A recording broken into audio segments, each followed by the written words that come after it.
Oi gente, tudo bem? Eu sou a Adriele e hoje eu vou contar para vocês o caso de Natalie Bollinger.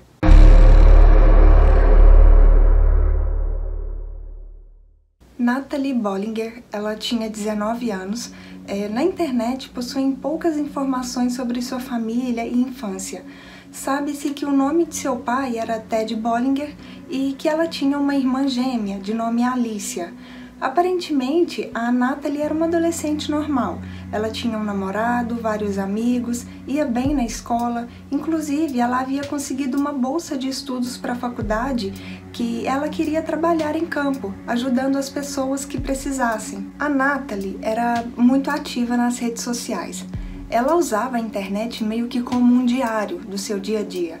Ela, na época, morava no Colorado e ela postava todas as experiências que ela estava passando ali no momento nessa cidade. Ela postava sobre o seu trabalho, sobre novos amigos, tudo o que acontecia no dia a dia, ela postava. Em um certo momento, a Natalie ela começou a postar nas redes sociais sobre uma história turbulenta que ela estava vivendo. Teoricamente tinha uma pessoa que estava seguindo ela. Essa pessoa tinha o nome de Shawn Schwartz. Em uma postagem, a Natalie chega a contar que ela havia conhecido o Shawn cerca de 2 anos atrás, enquanto ela morava na Virgínia. Eles acabaram se tornando amigos e o Shawn ele tinha problemas mentais e a situação financeira dele era bastante humilde. Então a Natalie sempre ajudava ele quando podia, com carona, até mesmo com ajuda financeira. Foi só quando a Natalie mudou para o Colorado que ela percebeu alguns comportamentos do Shawn que assustava ela um pouco. Assim que ela mudou para o Colorado, ele viajou de Virgínia até o Colorado para meio que ficar vigiando ela. Ela estava com um pouco de medo, porque aonde ela ia, às vezes ela ia no mercado ou ia no trabalho, ela percebia que ele estava seguindo ela. Inclusive, ela chegou a ver que ele dormia atrás do local onde ela trabalhava. Ele estacionava o carro dele lá e ficava lá só para vigiar ela, para ver o horário que ela ia chegar no trabalho, o horário que ela ia sair. E por causa desse comportamento dele, que estava realmente parecendo que ele estava perseguindo, ela ficou com medo e ela postava isso tudo na internet. Inclusive, a Natalie chegou a falar com o próprio Shawn que esse comportamento dele estava assustando ela e que por causa disso ela não queria mais ter contato com ele, não queria mais ver ele, falar com ele, mas ele não aceitou.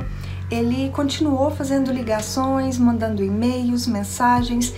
Teve até uma vez que ele ficou parado na porta da casa dela, no carro dele, por horas, assustando ela mais ainda. Por mais de 1 ano, o Shawn enviava e-mails para a Natalie todos os dias.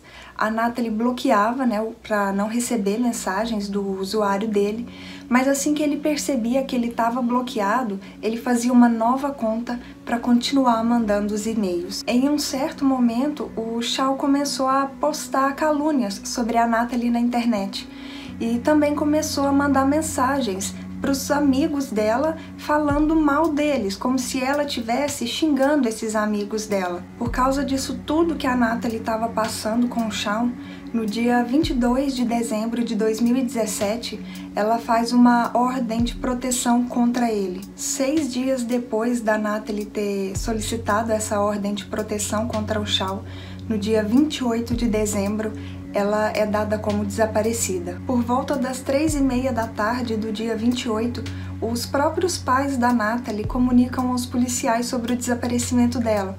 Eles teriam sido as últimas pessoas que teriam visto ela. No dia em questão, a Natalie havia ido visitar os pais.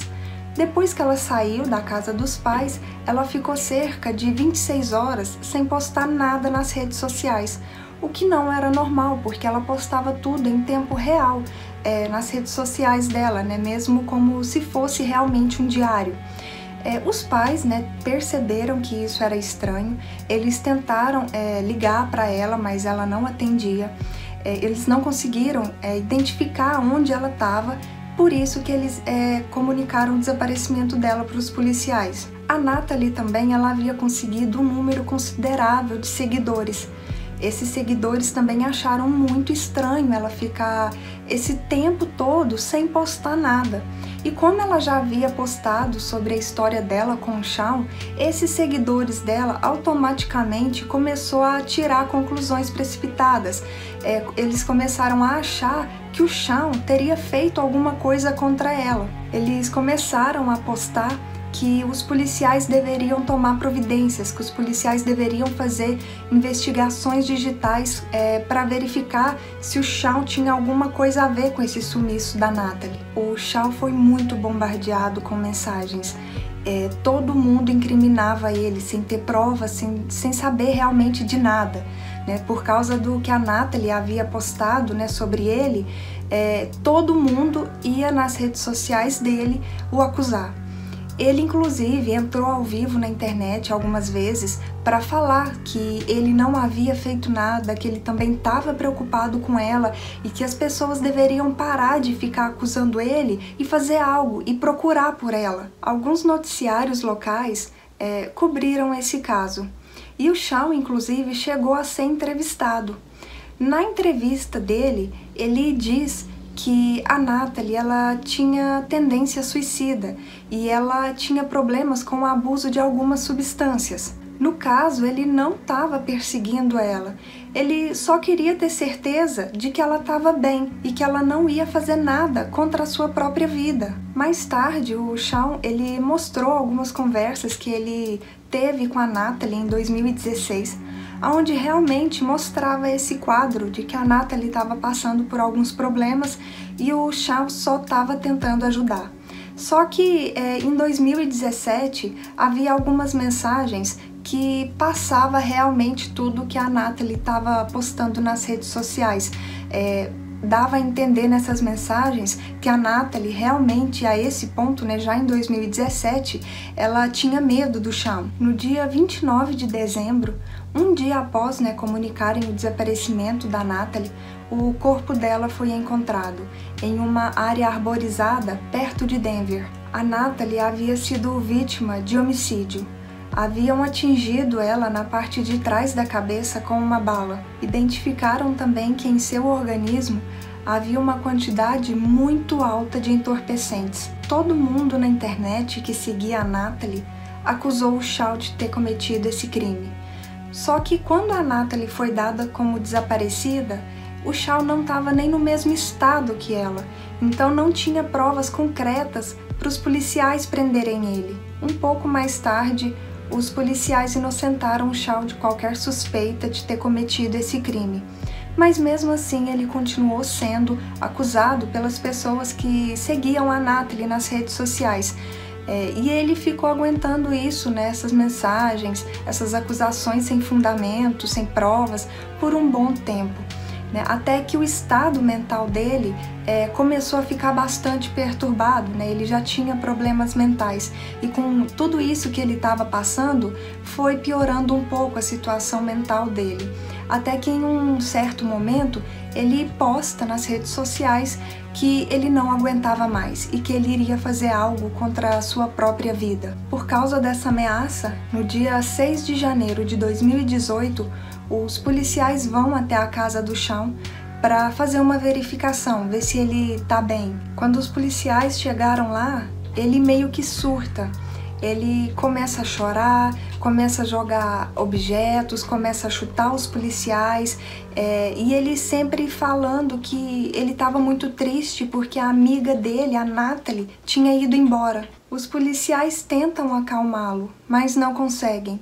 Por causa disso, ele é levado preso. Ele é acusado de agressão de 2º grau e resistência à prisão. Ele fica preso apenas por alguns meses, depois ele é libertado. No dia 8 de fevereiro de 2018, esse caso toma um rumo que ninguém poderia prever. Um homem chamado Joseph Lopes, de 23 anos, é suspeito por ter cometido esse crime contra a Natalie. Ele havia conhecido a Natalie através de um site onde se postavam anúncios gratuitos. A Natalie teria colocado nesse site um anúncio com o título "Eu quero colocar um golpe em mim mesma". O Joseph declarou à polícia que respondeu a esse anúncio fingindo ser um falso assassino na intenção de fazer com que a Natalie mudasse de ideia. Embora ele afirme que esse era seu propósito, não dá para saber ao certo qual era a dinâmica entre a Natalie e ele. No dia que a Natalie desapareceu, eles haviam trocado mais de 100 mensagens, porém os policiais não conseguiram resgatar o conteúdo delas. Na verdade, a Natalie realmente estava lutando contra o uso de entorpecentes e a depressão. Amigos observaram que ela tinha um histórico de pensamento suicida e a autópsia provou também o uso de entorpecentes. O Joseph conta também para os policiais que no dia que a Natalie desapareceu, ele tinha ido até a casa dela para buscá-la. Quando ele viu ela, ela mostrou para ele que tinha uma arma. Essa arma, ela conta para o Joseph que era do namorado dela, que ela havia pegado escondida dele, e realmente o namorado dela afirma que a arma dele, que ele tinha na época, havia sumido. Ele não sabia onde estava e ele também não tinha emprestado para Natalie. Ela teria pegado essa arma realmente escondida. A Natalie e o Joseph andaram por horas de carro ali nas redondezas, procurando um lugar que fosse mais isolado para eles colocarem esse plano macabro deles em prática, até que eles chegaram em uma fazenda de laticínios. Chegando lá nessa fazenda, os dois saíram do carro, a Natalie ficou de joelhos e o Joseph cometeu esse crime com a própria arma do namorado dela. Depois ele pegou os pertences dela e foi embora. Existem teorias de que esse anúncio que a Natalie teria postado na internet, que teria chamado a atenção do Joseph, nunca existiu. A Natalie, na verdade, nunca teria postado esse anúncio. Muitas pessoas acreditam que o Joseph deu essa versão do que teria acontecido para que a pena dele fosse menor. Realmente, no julgamento do Joseph, foi levado essa versão dele em consideração, de que a Natalie estava de acordo com esse crime e por causa disso a pena dele foi reduzida. O Joseph recebeu um acordo para evitar a acusação de assassinato em primeiro grau. Em vez disso, ele foi considerado culpado de assassinato em segundo grau. Ele cumprirá 48 anos de prisão, com 5 anos de liberdade condicional, evitando uma prisão perpétua. Para a família da Natalie, a justiça não foi feita. Eles consideram ridículo a justiça ter levado em consideração de que a Natalie estava de acordo com esse crime, apesar de que não tinha nenhuma prova concreta que ela realmente estava de acordo com tudo o que aconteceu. E mesmo assim, se a Natalie estivesse, as autoridades não deveriam ter levado isso em consideração para poder julgar o Joseph. Somente depois que o Joseph se apresentou à delegacia, para poder confessar esse crime, que o Shawn parou de receber as ameaças e as acusações através da internet. O Shawn, ele ainda sofre por ter perdido a amiga e ele diz que ele só a vigiava, ele só tentava ficar o mais perto dela para poder garantir que ela não iria fazer nada contra a sua própria vida. Até hoje ele posta com frequência na internet sobre o tratamento que ele teve na época desse caso. Ele acredita que ele foi discriminado pela condição humilde dele. Ele nunca deixou de falar sobre a Natalie. Realmente ele só queria vigiá-la e protegê-la, porque ele sabia que ela estava num momento vulnerável e como ela havia sido uma boa amiga para ele no passado, havia ajudado tanto, ele queria fazer o mesmo por ela. E em troca ele foi bombardeado e ele teve a vida virada por causa de acusações que não tinham prova contra ele. Comentem aqui embaixo se vocês já conheciam esse caso, o que vocês acharam. Espero que tenham gostado demais desse vídeo. Se ainda não é inscrito no canal, não se esqueçam de se inscreverem, de deixar o like, de compartilhar e até o próximo. Tchau!